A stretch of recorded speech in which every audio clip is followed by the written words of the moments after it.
Hello there, my stamping and card making friends. It's Jackie Bolhuis from Klompen Stampers. Today, I'm going to make a fun fold card for you. I know you guys love quick and easy fun folds, and that's what we're going to make today. It's really easy. There's just kind of a lot of layers. So, and some scoring. I will have the diagram to how to cut along with all the list of all the sizes of pieces of cardstock that I'm cutting over on the corresponding blog post. Because remember, every video I share, I do a blog post that will have pictures of the card and all the information, cutting and the list of supplies and so forth, so that if you want to make this card, I try to make it as easy as I can for you. Now you'll find the direct link to that blog post in the description of this video. Now, the card I'm making is kind of a fall-ish card. It's November, but it's a great fun fold that you can use for anything, any time of the year, any stamps, any paper, any inks. That's what I'm all about. I like to share ideas that aren't just limited to one particular stamp set. So I hope you'll see the possibility of a lot of different stamps that you could use for this. But I think you're going to like the products I use as well. And then after we make the one I'm going to make for you, I have a second one to share with you just to kind of get your brain thinking as to how you can use this fun fold in a little bit different way. So I hope you enjoyed today's project, but more so, I hope you use this idea and try to make one of these cards yourself. So without further ado, let's get this camera flipped down and let's get to work. Hang on one second. Like I said, it may seem like we have a lot of parts and pieces. Actually, I don't want to scare you off, but these are all of our pieces here. And so I'll make sure I have all the measurements for you over on that blog post, as well as a diagram that shows exactly where I'm scoring this, so you don't have to worry about how I did it. Now, our main base is 11 by 4 1/4. Normal size piece of cardstock that we always use.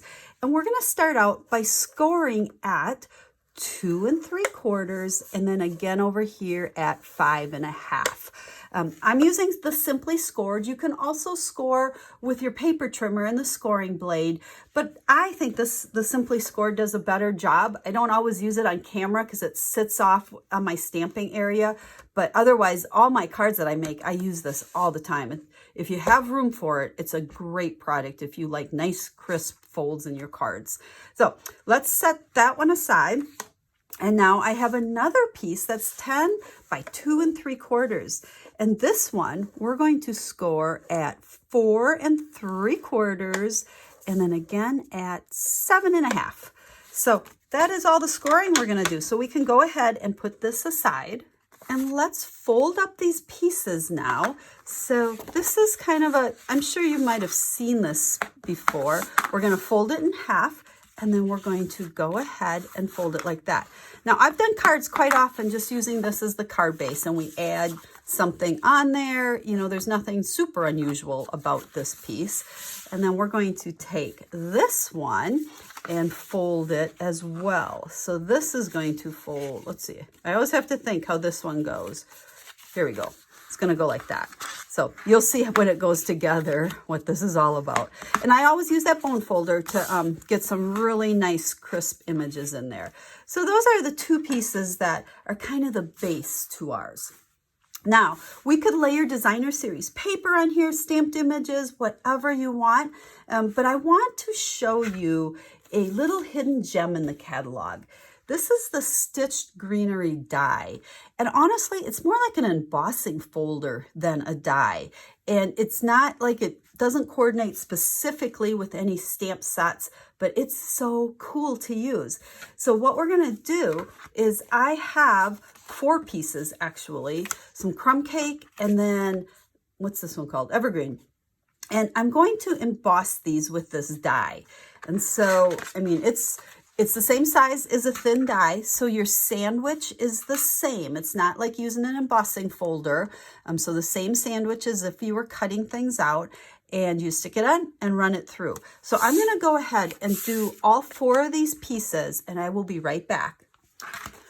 Okay, I guess it's a die, not really embossing, because what it's doing is putting all those little stitch dots in it. You can probably see through it if you hold it up. So it's not embossed. It's a die, really cutting out all the little holes, I guess.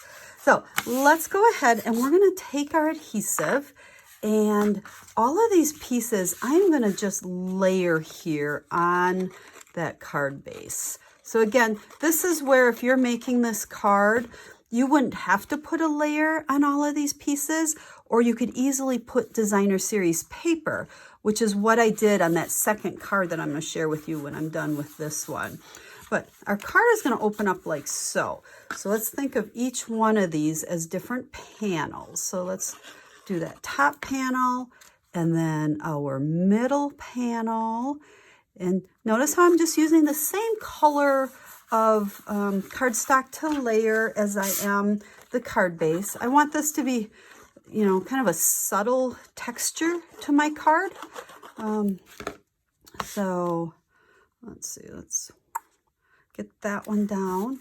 So we're just building our card base first, and then we're going to go ahead and stamp some images. So that is our card. And then this piece is where I have the evergreen one that's going to go on there. So let's stick that on as well, and then we'll start stamping. We'll just set these pieces aside and make our stamped pieces, and then finish up putting it together. Okay, so there is that one. So let's get our grid paper and get ready to do some stamping. So the stamp set we're using is called Season's Blessings. And this is kind of a hidden gem as well as that die was, because this is in the Christmas section of the annual catalog.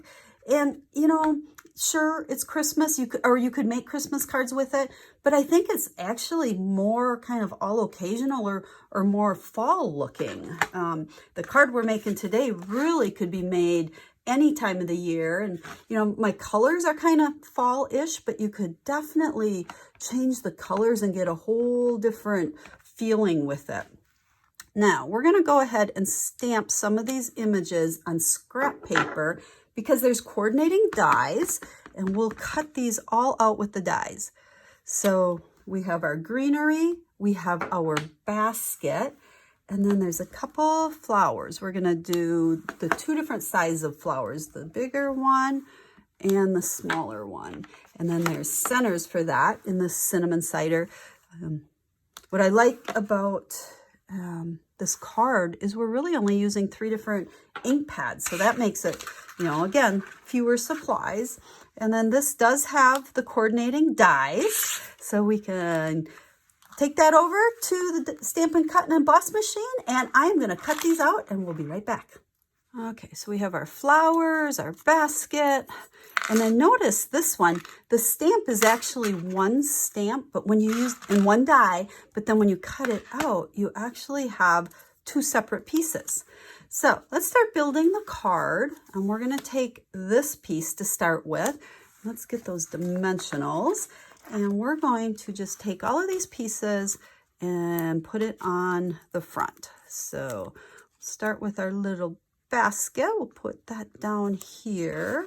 And then our greenery. Let's see, I don't know if I need mini glue dots or dimensionals, or will these work? I think we need a few of both here. Let's go ahead and, let's see, is that one going to stick out? Nope. Little bit. I'm always like with dimensionals, I want to make sure they don't stick off the side. So let's put a mini there and be safe. So mini. Oh, they're sticking to everything today. And we'll put one up there. And then pop the backing off those mini ones. And let's stick. We got 2 different pieces here. So we'll have one kind of angling off to the right a little bit. And then, let's see, do big ones fit on here? Ooh, just barely. Yep, that'll work. And then we'll take this other one and we'll make that one go off to the left a little bit. And so, like I said, at this point, it's really just taking all these pieces and putting them together. So there's the larger flower, and then we'll do the smaller flower. Aren't these cute images? I really, really like these. We'll put that flower, and let's see. Let's go ahead and put a bow on here, and then we have a couple more pieces to stamp. Now, I will admit I cheat when I make bows. I have a bow maker. Someone gave this to me years ago. I know you can find these on Etsy and stuff if you want to just search bow makers, but they're super easy to use. And we're just going to take a piece of ribbon, and if you do get one, you can, it always comes with instructions. You wrap it around and then you just tie a little knot. I don't know, because I'm kind of upward here. You tie that knot and you slide it off. Now, I'm a horrible bow tire when it comes to ribbon. That's why I use my little bow maker. That's why, and it's probably also why most of the bows I put on my cards are linen thread or baker's twine, because I can always tie those easy. But once in a while, we want to step it up with a cute little ribbon or bow. So let's go ahead and take our mini glue dot. Any bows, they always attach really nice using those mini glue dots. And we're going to just stick it right there. So there we go. Oop, this was a little bit long. I like to try to keep the tails about the same. So there is that piece. Now we got 2 more pieces to stamp, and then our card will be able to put the final together. So I have 2 pieces of basic white here. One's 2.5 square and one's 2.5 by 2.25. And you'll see that in those cutting dimensions. So you have to be a little conscious about which one's which. The smaller one's actually going to go on the bottom, and that one's going to go in the middle. So let's stamp them. We're going to use these same stamps and inks, but I want them a little bit lighter. So let's stamp that off on scrap paper first. And then we're going to just do part of this. So let's come off to the side over on that left. And then let's go ahead and stamp it off again. And we will kind of go off to the side on the right. And let's add our greetings. Then we'll add some flowers. So these are 2 of the words that are part of the stamp set. So like I said, great little greetings here. So we'll start with, may your day be filled with good things. This is where I said it could be all occasional. This could be a birthday card. You know, you could put happy birthday down at this, on the bottom. I'm going to stick with the stamp set here and put this, so thankful for all you do. And again, any time of the year this could be good for. So small flower, and we're going to stamp that off as well. We want to keep this image just a little bit lighter. And we'll put a couple flowers and then the centers. Make sure you stamp that off as well, or it's going to be super overpowering. Okay, I think we're done with our stamping. So let's come back to our little, we'll call this the mini card. And these are going to go in here. So there is our middle piece. And then this is the bottom piece. So this one didn't leave a whole lot of room to write anything. So you could, if you want to write a little bit more of a message, leave this one even blank down at the bottom. But that's the mini card. And then when we come back to our regular one here, what this is going to do is attach up to the top and attach to the bottom, so it opens like that. And you got to do this kind of in stages. So first we're going to glue the top part, and I don't even go all the way down to the fold. Okay, you don't need to. And then be real careful to slide this on here. And that's where I like that liquid adhesive. And what I want to do is slide this up far enough so it's pretty much centered. And where you got to be careful, you'll see when we open this up here, this bottom fold actually tucks under there a little bit. See how that goes? So it's a little, I don't want to say hard, but you got to be a little conscious so we don't like glue this part closed. Then we're going to put adhesive on the bottom part. And now the easiest way to do this, to get it in the right spot, is to keep that totally closed and then close up the whole card. And then you can open it to press that down, or gosh, we're a little crooked there, aren't we? That's okay.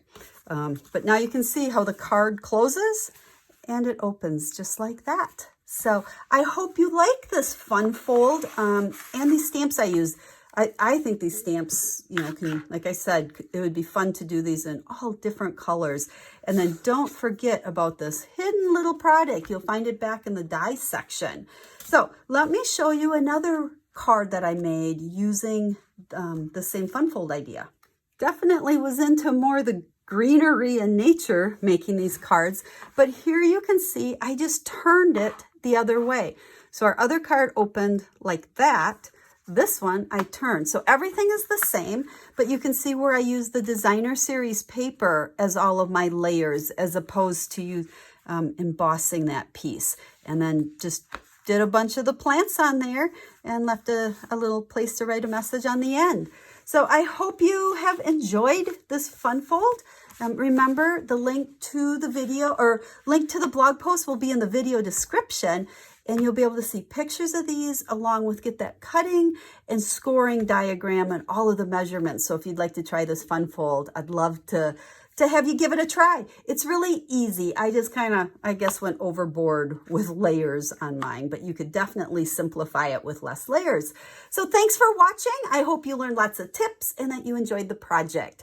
So I'll be stamping with you again real soon. Have a stamp happy day.